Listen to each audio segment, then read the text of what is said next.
Thanks for your company. Let's now look at our stories. And 9 communities along the Ango River in the South Don district of the Volta region with over 8,000 residents face a significant health crisis due to weeks of lack of potable water.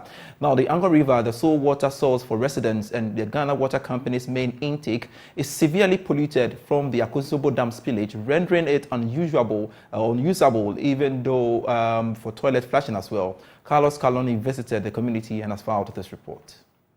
About 9 communities here in the Agave area in the South Tongue district depend on this very lake that you see. But according to them, due to the spillage of the Akosombo Dam, the water has become very turbid. The Ango River has been the sole source of water for over 8,000 residents in 9 communities within the Agave traditional area in the South Tongue district of the Volta region for centuries. The Ghana Water Company's Keseve headwork also depends on this water body to supply many towns in the Greater Accra region. However, heavy pollution caused by the Akosombo Dam spillage has left residents without alternatives for weeks. First of all, is the water that we use. But now we are not using it because the water has spoiled. Even they say that we should not use it to wash plates. Even to wash our clothes, we are not using it because we don't have water. So what we need is the government to help us to get the water for us. Maybe even our kids, they don't have water to drink. The one that they use to wash their clothes don't get some. So we are just begging the government to come help us because the pipe is not coming. So we use pure water. And sometimes you don't have anyone at all to wash it. So what do you think the government can do to solve this problem for you residents?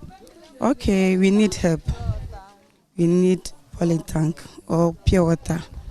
There are some people who do not get money to buy pure water. They just boil this water and then put it down about 40 to 1 hour before they take drink or preparing food, which is very bad. But our kiddie, they don't know nothing. If they are testing, they just go and fetch it and drink from the river. Yeah. Nsuo na yire no yenya nsuo mfan ya aduane. Nsuo e de aduane na pure water. Pure water no nsuo ye. Pure water no na ye dware. The assembly member for the Jetokoi electoral area, Amos Akoli Afedo, emphasizes the urgent need for water storage facilities in each of the 9 communities to prevent a health disaster. So tell us the number of communities that actually depend on this water. We are having 9 communities. They are Kuchunu, Jetokwe, Matikopwe, Tuve, Dunukopwe, Ajoikopwe, Matikopwe, and then Akitkopwe. So all the coppers depend on this water? Sure, yeah. For what and what? They have used it for bathing, drinking, washing, for so many of use. So for some days now, what can you tell us about the state of the water? Okay, about 3 weeks ago of the flood, you could see that the water have changed, and then even you can't even enter. If you enter self, there is a rashes attached, so you can't even enter. You can't even use to bath. You can't even use it to wash your hand. So it's a problem. It's a problem. So which water source do these people depend on for their domestic use now? Oh, for now, I'm supplying them pure water. What is it that you want government to do under the circumstance? Because looking at the state of the water now, it tells you we don't know how long this is going to stay and the rushes that come with the usage of this water. So what permanent solution do you want government to do for you people? Okay, thank you very much, my brother. What I personally need my community is we need poly tanks. Poly tanks for the 9 communities, for which I can go to the assembly or go to the fire service and then brought some this thing. Let me assume the potable water. The potable water, so that I can pour it inside for the community to use. Yeah. Okay, so that's the demand from the assembly member for the Jetokwe electoral area. He's appealing to the authorities to, as a matter of urgency, provide these 9 communities each with a polytank or a water storage facility where portable water can be stored in there for the residents in these communities to use, because according to them, the use of this very water you see here is so dangerous to residents, and they want this done as a matter of urgency to save lives of this resident here in the Southern District of the Volta region. Reporting from Jetokwe here in the Southern District, my name is Carlos Caloni for JoyNews. More on the Akosombo Dam spillage. Pupils in the Awadio-Kome Island community in the Central Town District of the Volta region are suffering the brunt of the flooding incident caused by the spillage of the Akosombo Dam. The pupils are compelled to study under trees and structures which lack befitting furniture. As a result, right in the sand, as their parents have resettled in New Bakpa, a nearby community. Here's more. Following the floods caused by the spillage of the Akosombo hydroelectric dam, residents in Awadiokume were evacuated to New Bakpa. The New Bakpa Community Basic School lacks classrooms, hence cannot accommodate pupils from the flooded community. The Ghana Education Service was forced to convert this abandoned vocational school structure to house the pupils. Classes have been combined, as only 2 rooms are available for the 6 classes. Lessons for kindergarten pupils are held under trees, where they write on the floor, since their learning materials were carried away by the flood.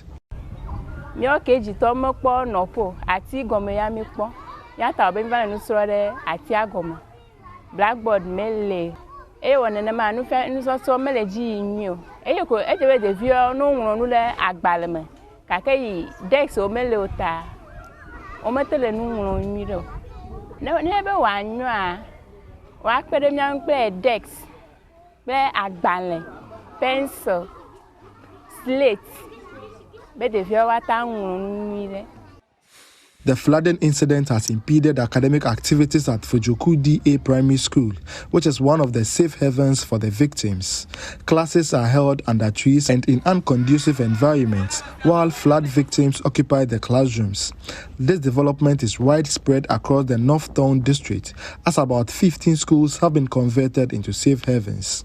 To lessen the effects of the disaster on education, a non-governmental organization, Pencils of Promise, launched a fundraiser to rehabilitate affected schools, construct new school buildings, and supply educational logistics.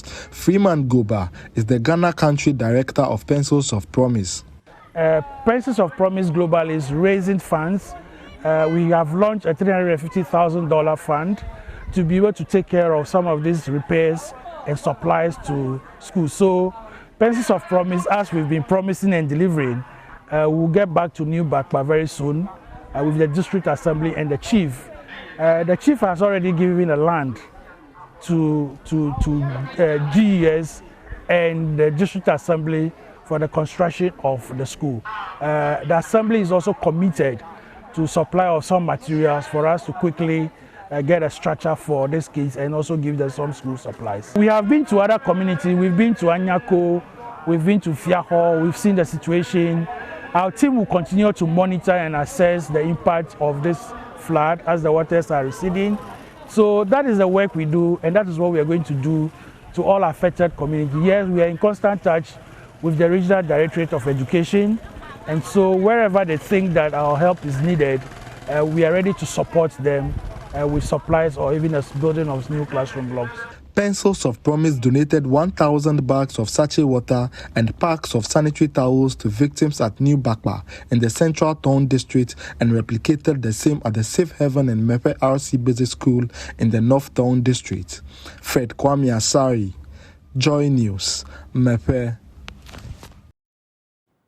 And to some other stories, Senior Lands Administrative Officer and mother of 2, Rodalyn Amuadakon, has gone missing for more than 2 years. Her husband, Dr. Wilberforce Agri of the Petroleum Department of KNUST, is on trial at the Kumasi High Court accused of kidnapping his wife. Now, the family of 32-year-old Rodalyn has announced a 100,000 Ghana cedis reward for information leading to the location of their relative. Muhammad Ibn of our security desk visited the family house where devastated relatives remain hopeful to see their missing kinsman alive. Dear Lord, my father, my daughter Rhoda got missing in 2021, August. A tearful and distraught mother seeks answers to finding her missing daughter, described as a breadwinner of the family. Cecilia Obiniwa Apia, the mother of missing Rodalyn Amuadako, is a former headmistress of the Krobo Girls Senior High School, currently on retirement. Traumatized by the disappearance of her daughter, she looks up to a divine intervention to soothe her anguish. It has been 2 years of sorrow, 2 years of expectation, expecting that I'll get up one day, then I'll hear that Rhoda has come. I've waited and waited and waited, and it's 2 years plus now, and to no avail. It has not been easy at all as a mother. The angels of God, I'm praying that they bring her from wherever Rhoda has been kept to me, so that it will be a Christmas bonus for me. Police prosecutors told the Asokwa District Court in 2022 their preliminary investigations linked Dr. Wilberforce Agri of the Petroleum Department of KNUST to an altered kidnapping note. Police also accused him of using his wife's phone to distribute text messages from a spot near his KNUST campus home. But he was discharged by the court in February 2022 and subsequently re-arrested to face new charges at the Kumasi High Court, where he was subsequently granted bail. 2 other suspects, Justice Apia and Yao Amwatin, said to have sold and bought a phone belonging to missing Rodalyn Amuadako, are also standing trial. But the family of Rodalyn is courting public support to help find their kinsman. I am appealing to Ghanaians. I'm so on my knees that whoever has heard of where Rhoda has been kept, whoever had a clue as to where Rhoda is, and whoever was involved in Rhoda's kidnap, please, you should all let me know. Help me find Rhoda. Madam Obiniwa says the family will reward anyone who volunteers information to help locate her daughter. When you have any information that will lead us to the whereabouts of Rhoda, please, you can use these numbers: 053 56 312 78. This is the second number: 053 55 835 13. Whoever else has to find Rhoda, we have 100,000 Ghana cedis ransom for that person. Meanwhile, the Kumasi High Court is expected to hear the case on November 13, 2023, after suffering several adjournments. From Accra, for Joy News, my name is Muhammad Ibn Chambas. Water, sanitation and hygiene advocates Water Aid Ghana warns government to empower locals to help fight illegal mining. Forests, rivers and lakes have been under siege due to heavy pollution from galamsey activities across the country. Now, in a bid to respond to some of these challenges across communities, Water Aid Ghana has launched a new campaign to promote water sanitation and hygiene. Here's more. The new project, dubbed the Climate Change Water and Me campaign, is a 5-year strategic plan by Water Aid Ghana to continue the promotion of sustained quality water, sanitation and hygiene in the face of rapid climate change across the globe. Speaking to Joy News, the head of policy, advocacy and campaigns at Water Aid Ghana, George York, explains that the project will be piloted in Bongo in the Upper East region from 2023 to 2028 for an onward implementation across the country. Water Aid, we have a new strategy for the next 5 years, and we are focusing on universality. That means we are looking at using Bongo district as a model where everyone everywhere in Bongo district will have access to improved water, sanitation and hygiene by 2028. Apart from that, we also have wash health, and we are looking at how we can really use wash to help us address public health challenges. But the third of our aim is to also look at wash climate change, and we are looking at the impact of climate change on wash and how, together with partners, government, we can help address that challenge within our communities. So based on that, we are launching this climate change campaign, Climate Change, Water and Me, ensuring that at the end of the 5-year period, all partners, private sector, the media, will all come together to help us address the climate change challenge that we are facing in the country. Bongo, the groundwater is endemic with fluoride. So we are looking at how we can help them to treat the Via Dam to extend water to Bongo. So that's why we are working with Ghana Water Company, Community Water and Sanitation Agency, to see how we can get that water extension to the area, because over the years it has been difficult to really get a good underground, high quality underground water to serve people of Bongo. Reacting to rising concerns over the effect of illegal mining on water bodies, George York said, although Ghana has achieved some 88% in the provision of clean water to citizens, there must be a collective effort in the fight against illegal mining to avoid a decline. Now, for me, the problem can be addressed by actually involving the people on the ground. The chiefs are supposed to play a critical role.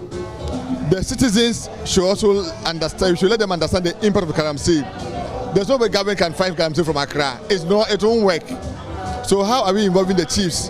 How are we involving the community themselves? And how are we ensuring that our laws are working? So until that is done, it will be for us to fight the Galamsey. But I strongly think that we have to strengthen the local structures. The people, the chief and elders, they are there. They know where these people are mining, and they can really lead in fighting them. But bringing people from Accra to go and stay in the area and fight the Galamsey will not help.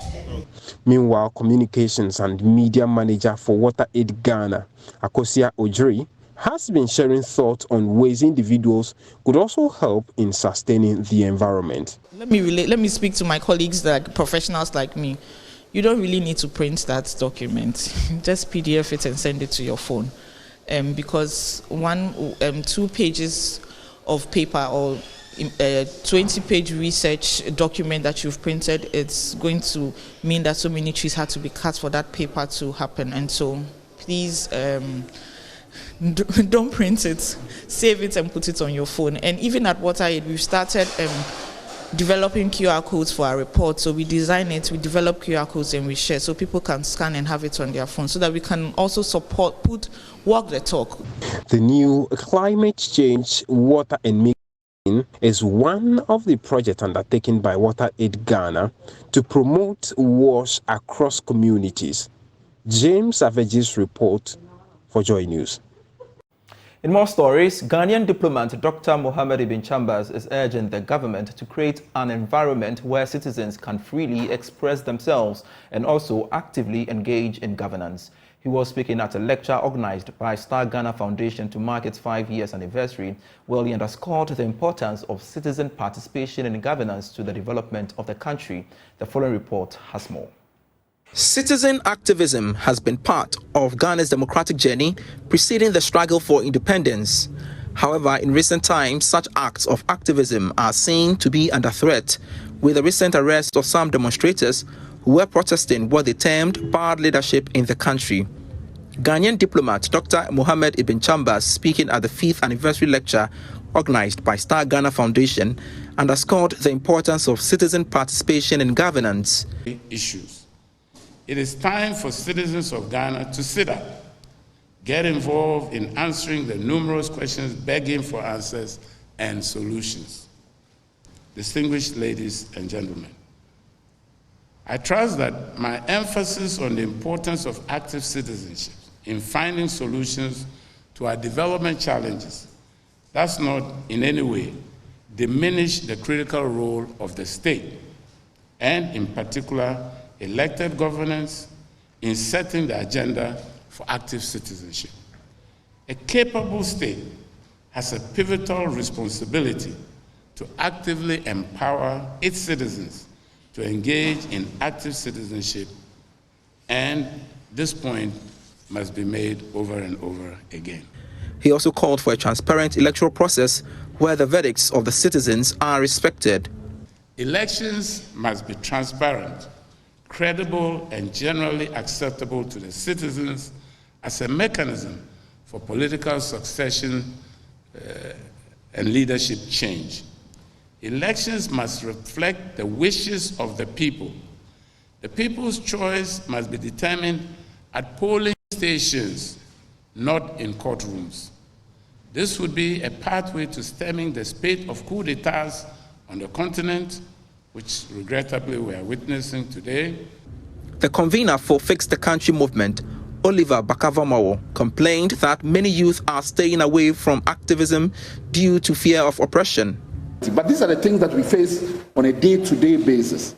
Another example, one of the young men who were mobilizing with saw the police arresting Okada drivers and intervened and asked, but why are you doing this? I want to understand. And then they arrested him. When he eventually called me in their presence that he was wanted to speak to Bakavoma, the police response to him was that, we are lucky, so we are Nipa. Because the mention of my name then convinced them that this is somebody that they need to take this thing off. But these are different instances of microaggressions and the use of violence and even the policing force of the state that would ultimately discourage young people who are interested in about how do we mobilize ourselves to improve our democracy. These are things that when we look back and we talk about questions of oppression or things that persons in our independence era mobilize themselves to do, we talk about these stories as if they're things of the past, but they're happening to us on a daily basis. The founder and convener of the Alliance for Women in Media, Shamima Muslim, argued for increased citizen involvement, holding political leaders accountable. Every day, look around and see the chaos that is all around us. And we actually feel safe enough to not want to do anything about our deteriorating circumstances, because the circumstances are deteriorating. And I think that when everybody was talking about the unsustainability of Ghana's debts, when everybody was shouting themselves hoarse, and the power holders seemed so distant from their reality, only for a few days later to come back and eat the words and tell us that we are going to the IMF anyway. It shows how disconnected we are and how our voices aren't taken as seriously as they should. The Star Ghana Foundation is an non-governmental organization focused on promoting active citizenship for change by supporting civil society to engage with government and drive forward a development agenda that leaves no one behind. Eunice Agbenyaji is the head of programs at Star Ghana Foundation. We are 5 years in 2023, and we have had series of activities, including a launch reflecting on the journey of the Star Ghana Foundation in Accra and also other parts of the country. Today, we are hosting a public lecture on active citizenship, and the theme is empowering citizens, enriching national building, and fostering active citizenship for sustainable development in Ghana. We are in a context where we need active citizens more than ever. We are in a context where, even though we seem to be developing on economic indicators, governance indicators, there are many people, about 75% of the population, still grappling with poverty. And we cannot sit aside, aloof as citizens and expect our leaders, our authorities to act alone on our behalf. Some minority MPs are pushing to have the annual post-budget workshop held in Parliament House in Accra. MPs are annually taken out of Accra for a residential workshop on the budget presented before debate and consideration. Parliament has been informed this year's post-budget workshop will be held from Friday 17th November to Sunday 19th November at the Rock City Hotel, Kwehu Nkwetia. Mr. Speaker, the all-important economic policy of government is scheduled for Wednesday, the 15th of November 2023, and the Minister of Finance will come to this House fortified by Article 179 of the Constitution to meet that constitutional obligation to the people of Ghana. Soon thereafter, Mr. Speaker, we will be in your hands, and again, to enable members make input, enrich their debates, we have programmed Friday, 17th of November to Sunday, the 19th of November for our post-budget workshop. This time, we are moving to the east of the country. Specifically, we'll be at Kwahu Nkwetia in the eastern region, and members will be housed or will be accommodated at the Rock City Hotel.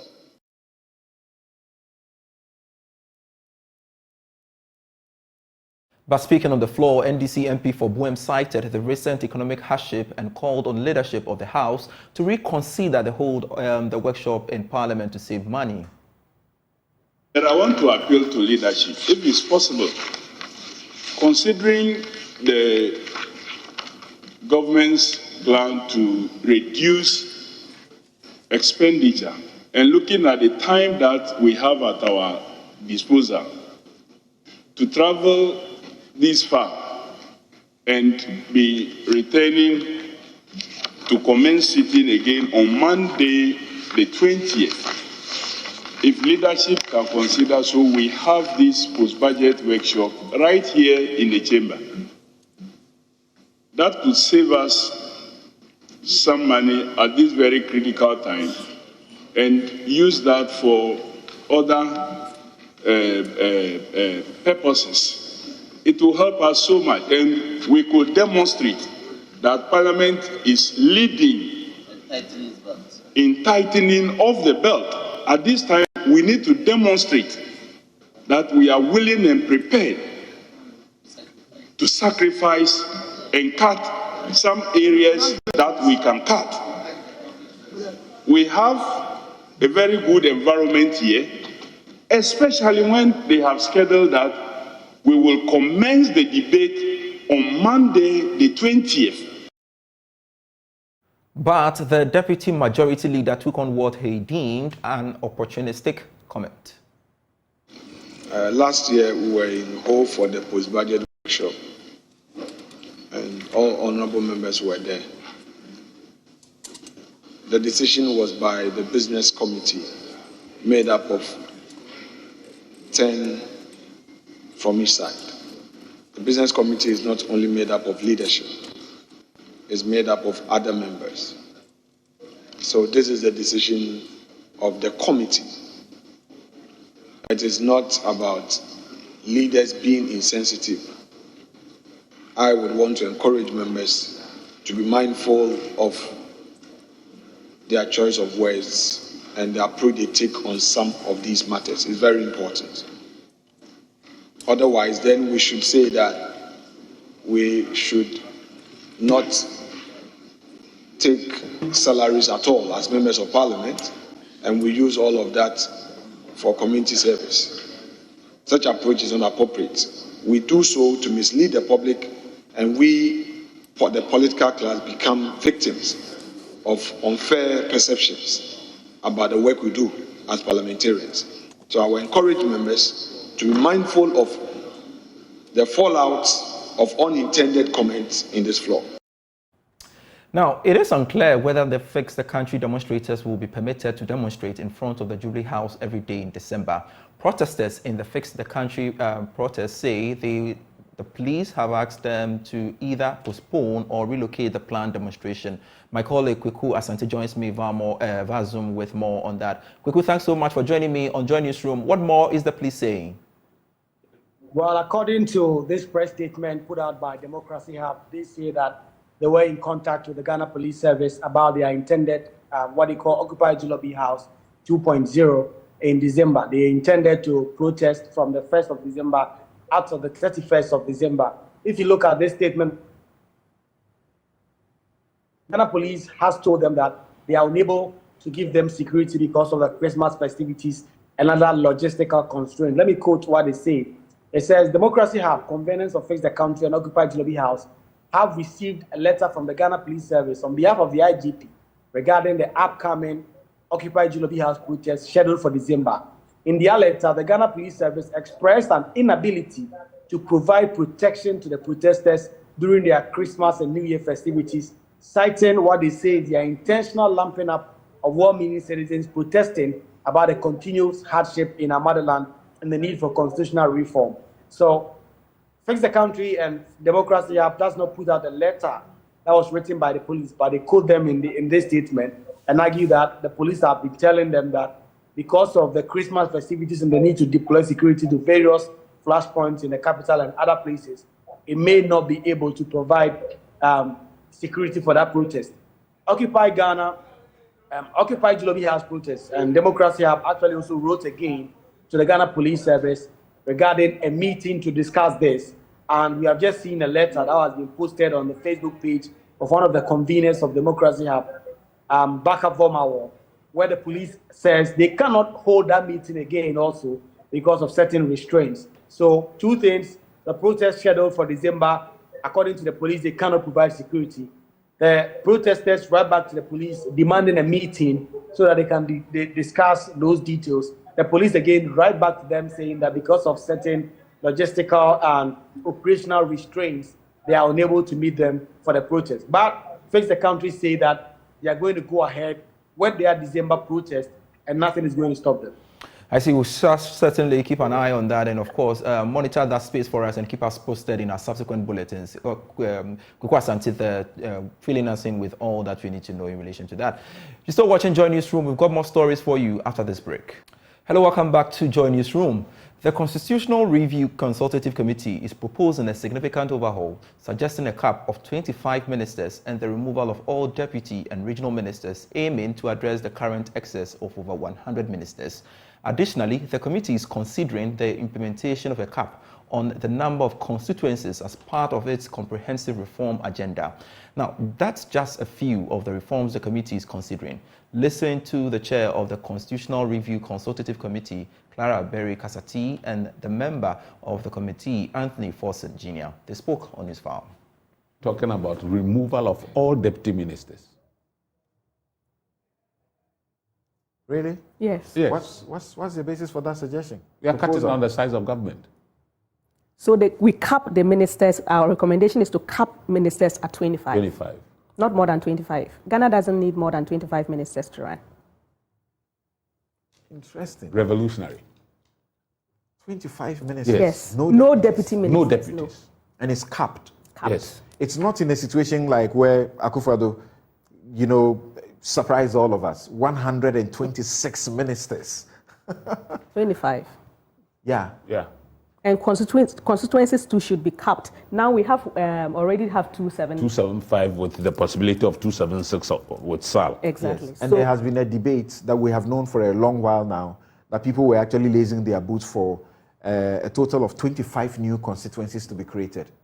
The EC has come out to say that yes, I get it. Only one. Yes, I get it. Yeah. You are saying it should be capped. It should be capped. We don't need more than 277 constituencies. So for Parliament, you are not asking for a reduced number. You want it to stay at where it is. It's almost impossible. It will be very difficult to reduce it. If we say that let's reduce it, I mean the acrimony. So which one will be the lesser evil? Cap it. Cap it. Mm. But the interesting point is the deputy ministers. Mm-hmm. Yes. All will go. Why? Regional ministers too, all will go. Oh. So, to be frank with you, I saw one of that proposal. Yes. But I thought it was a typo. No. Deletion of regional ministers. I thought. Okay, so explain to us what's going on. This is so dramatic. The Constitution is a living document. We are living it. And having lived it so far, we think we can do away with certain positions. Now, you see, Honorable Chairman M Bonso, when he came and the chairperson gave him the brief of what we have done, he expressed shock. Oh, really? Why? You see, we are coming from a thinking that once political power is achieved, as the chairperson said, winner takes all. Some people say there must be job for the boys. But the point is, do we really need them as a country? We have a slew of civil servants up to chief directors who can equally do the job and sometimes even better. Sometimes ministers, some are very smart, they get there and they land on the job. But most of the work is done by these civil servants. So let's be realistic, come back to the drawing board and say that, look, we don't need all this. Let us have a conversation, bipartisan, and let's move on that way. Constitutional theorist Dr. Muhammad Ibn Chambas has charged the Office of the Special Prosecutor and other relevant state institutions to take up the challenge and investigate cases of vote buying. In the Gone By Presidential Delegates Conference, confessed to receiving at least 300 CDs from candidates. Now, many outside the NPP have criticized that. Associate Professor at Ashesi University, Dr. Muhammad Ibn Chambas, says state bodies like the OSP must be interested in that space. Nothing private about a political party. Nothing. It is a public body serving a public purpose.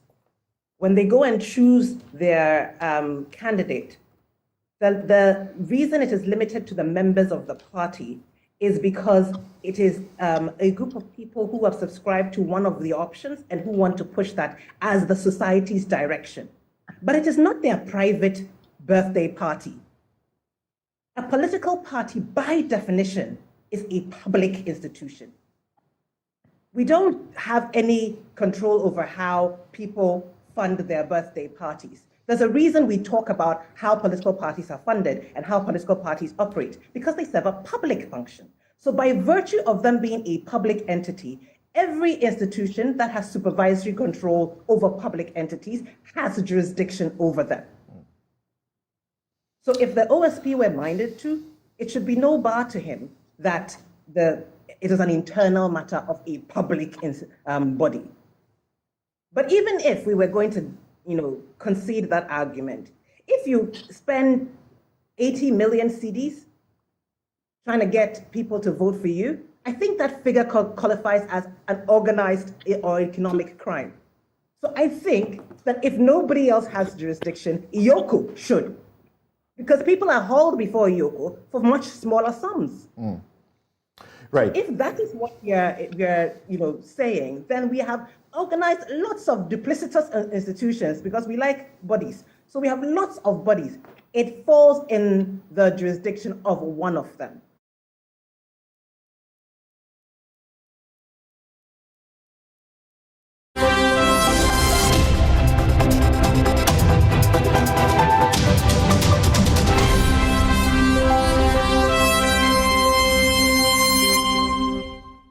Let's take some business stories. The Socan Wood Village, one of the biggest lumber markets in West Africa, is seeing a decline in operations as enterprises in the enclave are pushed to cut off at least half of their production capacities. Now, this has been attributed to a drop in accessing raw materials and the low attraction of the youth to the sector.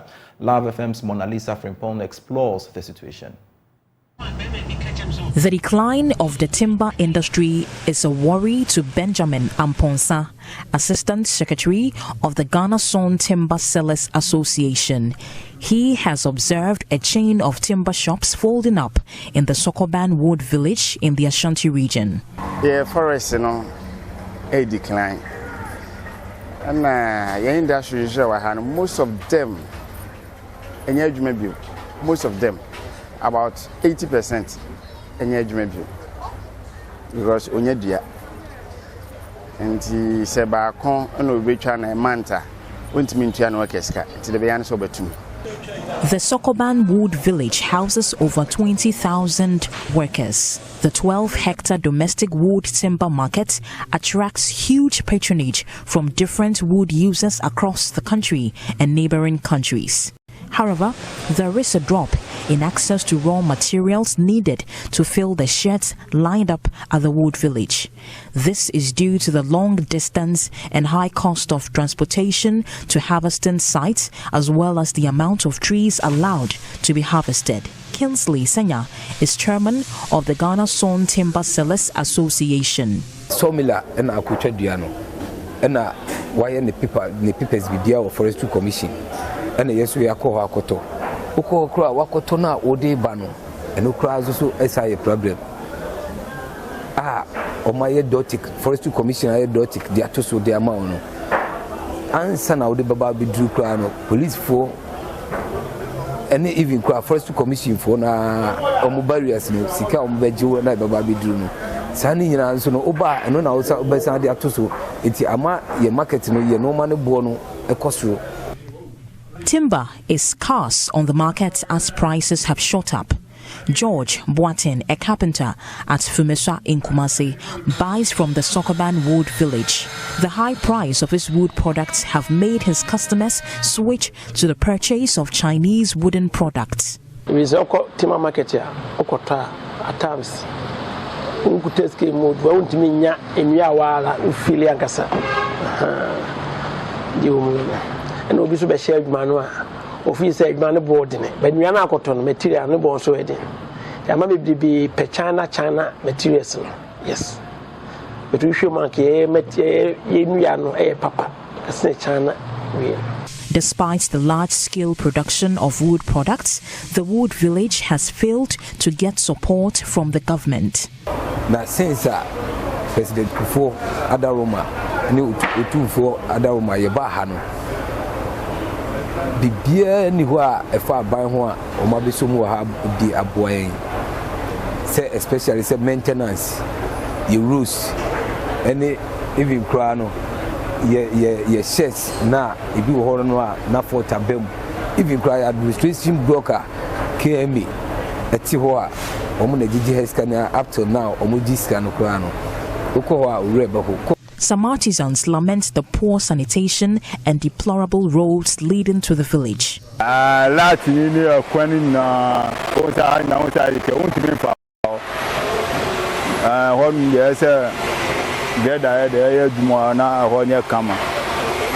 village is losing its active labor force. Workers say the job is unattractive to the youth. They are concerned over the sustenance of the industry. This work is meant for the youth. You have to travel, even going to the sawmill, acquiring this. So much strength is needed. You heard me talking about going to Western North. An old man cannot embark on that journey. Socan produces about 100 to 150 metric tons of sawdust every day. The sawdust briquettes can be used in the production of plywood, but the artisans lack the machinery and technical know-how. They are calling for the support of the government and other organizations. Recently, in Kofubi, I say,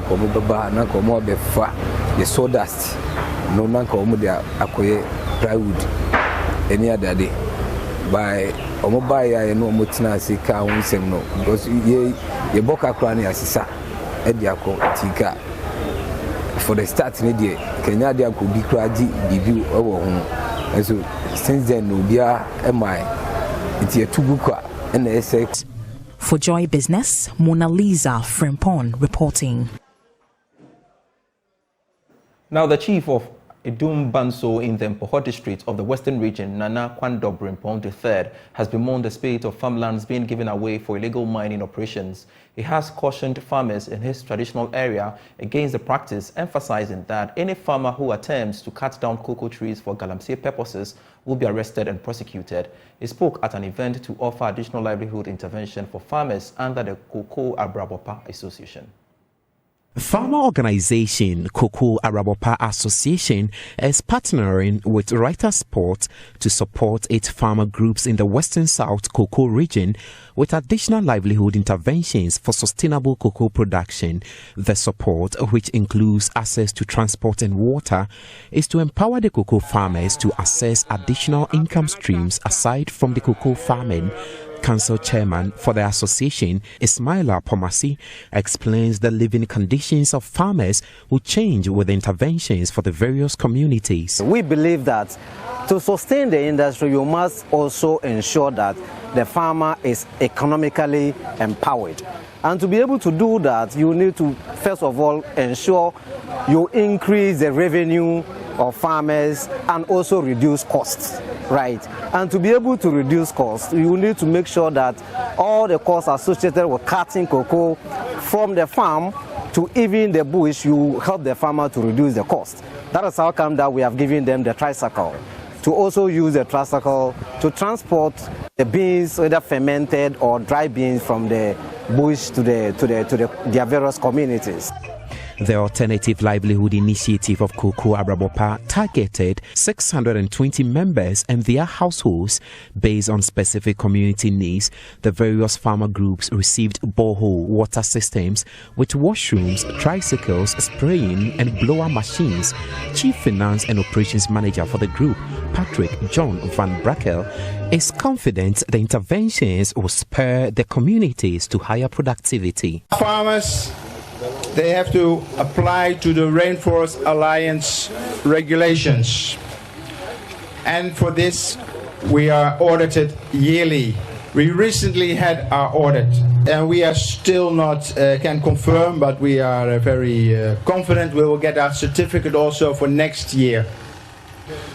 So the thing with certification beans, once you deliver them to the customers, you get a premium, a certification premium. We get for all our cocoa beans. Beneficiary cocoa farmers are excited at the interventions. They have cut everything shortly to the farmers. Not all the place you can search for water and drink, but today what they have done is enough.